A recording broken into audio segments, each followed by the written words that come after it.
यहाँ पर हमने लिखा है सीरतुन नबी सल्लल्लाहु अलैहि वसल्लम 63 साल की निस्बत से 63 अहम सवालात, यानी आप सल्लल्लाहु अलैहि वसल्लम 63 साल की ज़िंदगी गुजारे इस दुनिया के अंदर, तो उन्हीं के मुताबिक 63 सवालात आपसे किए जाएंगे, उसका जवाब भी हो दिया जाएगा। लेकिन यहाँ पर आपको आज 5 बस सवाल दिया जाएगा।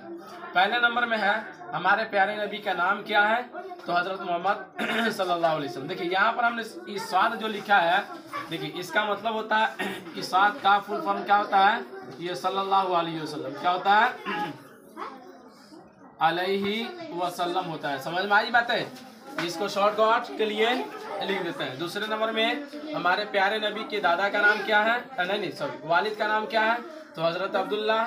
हमारे प्यारे नबी की माँ का नाम क्या है, यानी आप सल्लल्लाहु अलैहि वसल्लम की वालिदा का नाम क्या था, तो हज़रत आमना।